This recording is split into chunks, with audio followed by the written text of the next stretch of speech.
Hello, people of YouTube. This is Gray's Guitars. My name is Steve Gray, and thank you for watching. If you're new here, please hit that subscribe button, turn on that notification bell, leave a like, and feel free to comment down below what you would like me to do for future guitar and music-related videos.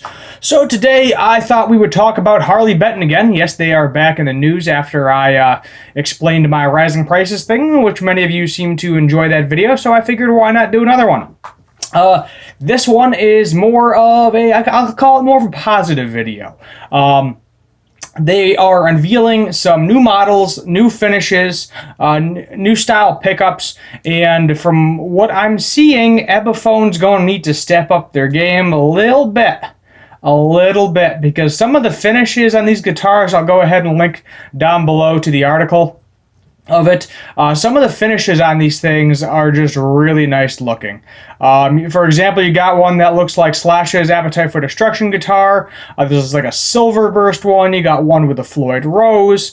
And let's just kind of go through the article. I'll take a look at it. I'll explain the colors to you, and I'll let you take a look at the article yourself if you want to see all the different colors. So these are the SC Custom 2 guitars with 10 affordable models. So basically, there's going to be 10 styles of these guitars. If you're not familiar with SE, basically it just stands for single cut. It's pretty much their version of the Les Paul. The body shape is definitely more in style with the ESP version, where you have the pointy horn. And it has a different style neck joint. Apparently it's a more comfortable neck joint. I had played on one of these before, and it's a fine neck joint. I don't have any particular issues with their neck joint. The thing is though, 24 frets, active pickups, Floyd Rose, that's right, different finishes. So I feel like Ebiphone's really got to start picking up their game. I know eventually at some point we're going to be getting the Prophecy Series Les Paul, and that thing is probably going to blow these things out of the water very easily. But as of right now, it wouldn't hurt to throw some nice finishes on there. You know, make 1,000, maybe make 10,000 of a color. See if it sells out. I mean, guitar sales have been on the rise recently. Everybody's buying these things, and Harley Benton, Tolman is definitely getting on the hype train with this market. So as I said, we're just going to go through the article and kind of take it from there. So range of finish and pickup options including, so you got P90s, active and passive humbuckers with 22 or 24 frets. So basically, if you're in the market for a Les Paul right now, this might be a good bet to go, because pretty much whatever option you're going to want, they're going to have it available, brand new guitar. And they're calling it the SC Custom 2. So the first one that I'm seeing here is basically your Appetite for Destruction burst. So, I mean, it's probably mahogany all over. You know, you got the maple veneer on it, Grover tuners most likely. Everything's got Roswell pickups now. They have their own name brand pickups. I know people have commented on me before, oh, you can't just say the pickups are garbage right out of the box. The Roswell pickups seem to be halfway decent compared to what they had. They're not like, you know, I wouldn't compare them to Seymour Duncans or DiMarzios or something along those lines, but they're not terrible. They're definitely usable. You can definitely use the guitar as it is out of the box without replacing the pickups. Me personally, I would probably just get rid of the pickups. That's what I would do. I don't really care for the sound of their pickups, but if you want to try to use them, you are more than welcome to. But keep in mind, you might want to set aside an extra $100 or so to get a decent set of pickups. So the SC Customs have been hugely successful series for Tolman brand. Harley Benton is now follow-up models are ready with upgrades and options that should please any player looking for a single-cut electric guitar at a very competitive price. So my guess is these are probably going to be all roughly the $200 to $300 range. I'm guessing the most expensive one most likely will be the one that has the Floyd Rose in it, if that's what you're particularly looking for. Feel free to check out my past Floyd Rose videos to make an educated decision, I will say, if you want to actually buy one that has a Floyd Rose in it or not. Oh, do they have roasted necks too? They might have. So overall specs upgraded to the series are redesigned neck joints for better fret access, higher up. Oh, so actually it's a redesigned neck joint. All right. I don't know if they have any pictures of it. They don't. New roasted Jehovah fretboard, so that's probably something similar to roasted maple. It's a little lighter than I would particularly like it. It's not a bad color, but I think they're trying to match rosewood. They're using different woods in order to try to match rosewood. They're not going to actually use rosewood because of the shipping restrictions around the world. So they figure, just use a different type of wood that's close enough. Nobody's really going to know the difference. Like, I can guarantee you I picked up a Harley Benton that didn't have a rosewood fretboard, and I most likely thought it was rosewood. Very similar, to, total options sound similar as well. Not really a huge deal breaker for me. So the mahogany neck profile on all moderns is a modern C. They feature Grover tuners too. So if you're not familiar with a modern C, it's probably going to be like if you grab any standard American Strat that's not a V shape, there you go.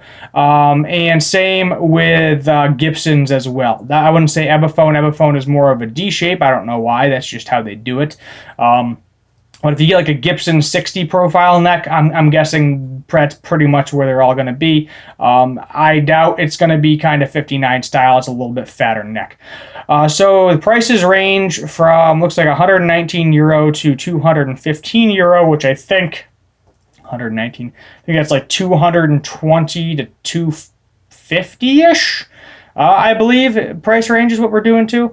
So the core Fret SC Custom 2 model features mahogany bodies with AAAA flame maple top veneers and a pair of Towman Roswell brand passive LAF Alnico 5 bridge and Roswell LAF Alnico 5 neck humbuckers with coil splits.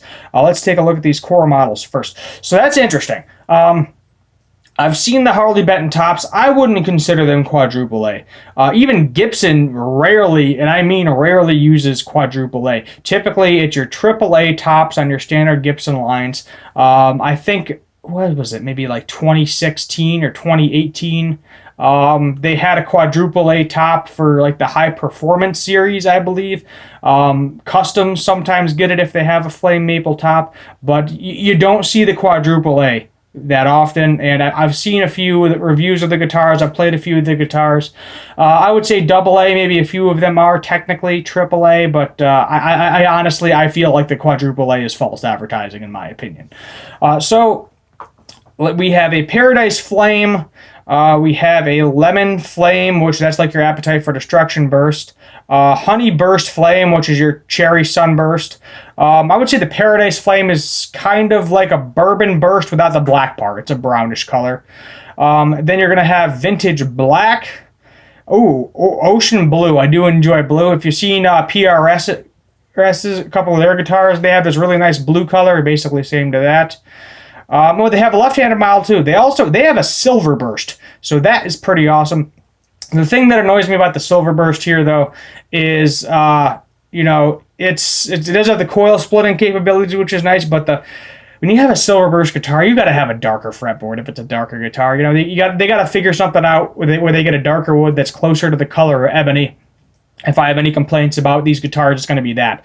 The burst colors, that rosewood type style fretboard is going to be perfectly fine. But on the darker colors, like this beautiful looking Silver Burst, I see the fretboard and I feel like it just does not match the rest of the guitar. Yet again, link in the description with the article in it and all the different guitars, so you can kind of check that out and determine that for yourself.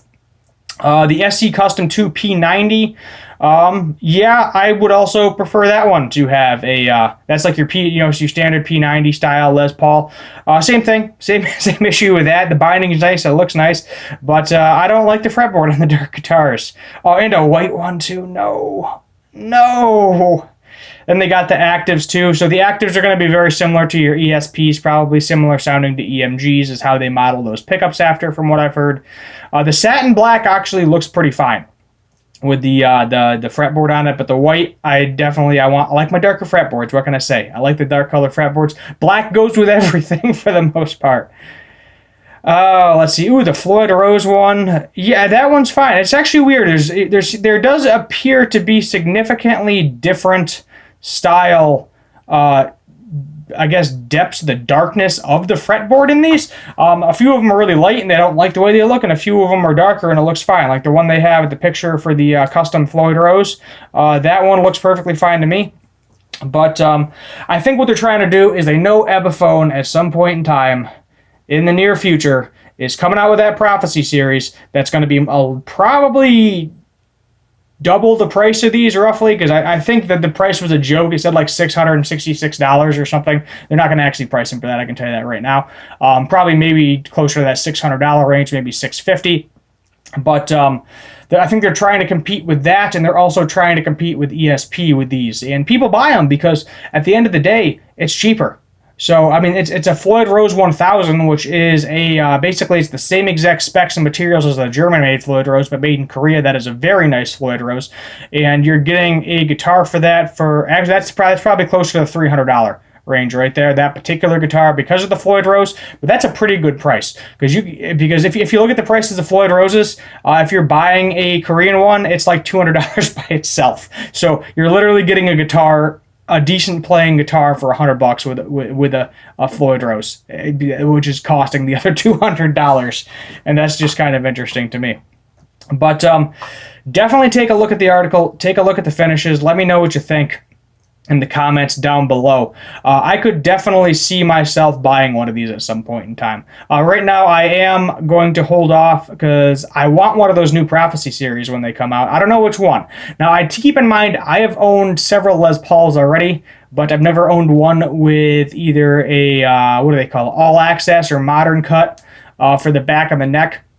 And I've also never owned an SG or not an SG, a Flying V or an Explorer, and so maybe I should go after one of those instead. You know, I don't see myself as a V guy. I could definitely see myself holding on to an Explorer with some Fishman Fluence pickups in it. So maybe it's time to buy my first Explorer. So we'll definitely see how much they cost, see what the price is, and go from there. But coil splitting, 24 frets, Alnico 5 pickups or passive pickups. That probably going to sound like EMGs. The frets, they're not stainless steel. If you're wondering if the frets are stainless steel, they are probably just your standard nickel frets, which whatever. I mean, on a guitar at this price point, I don't expect it to have stainless steel frets.